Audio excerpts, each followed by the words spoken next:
Alors que va changer concrètement pour vos joueurs et vos équipes cette rénovation? Déjà, le nouveau système du terrain synthétique en rafle de maïs, ça va être déjà meilleur pour les articulations. Parce que c'est vrai que le terrain l'ancien terrain était très dur au niveau des articulations. C'était vraiment du béton en dessous. Donc on va être déjà mieux pour les anciens, parce qu'ils ont vraiment du mal quand ils ont fini un entraînement, ils aussi se plaignent des genoux et tout ça. Donc ça va être déjà une révolution de ce côté-là, moins de blessures. Et puis pour les jeunes, avoir vraiment des infrastructures comme ça, pour eux, ça va être un plus pour progresser et apprendre plus le football. Alors vous disposez désormais de lignes bleues pour 2 terrains de foot à 8 et en plus du terrain à 11. Est-ce un vrai plus pour l'entraînement des jeunes et la formation? Oui, déjà ce sera une formation en plus pour les jeunes U9 qui vont monter en U11 pour apprendre déjà les bases à jouer en football à 8 quand ils vont monter plus tard. Et aussi, on est quitte de tracer le terrain pour les jeunes, pour faire avec les plots, tout ça. On a tout sur place et c'est vraiment un plus pour la formation pour les petits. Pour leur apprendre à déjà évoluer pour le football à 8 et puis après plus tard à 11.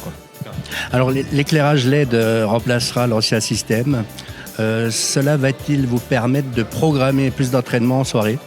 Oui, parce que c'est vrai que l'éclairage avant était très défectueux par rapport déjà au système des ampoules à changer. Là, c'est vrai que tout le réglage se fait de la machine avec les boutons, tout ça. Donc c'est prévu pour les entraînements. Et pour les matchs, ce sera beaucoup plus fort. Et puis au niveau des économies, ce sera un plus aussi au niveau du club et au niveau de la communauté des Coleman. Quels sont vos effectifs actuels et combien d'équipes vont bénéficier directement de cette nouvelle? Alors on a 10 équipes de jeunes, 3 équipes seniors, une équipe vétéran. Donc c'est à peu près 200 à 300 licenciés dans le club.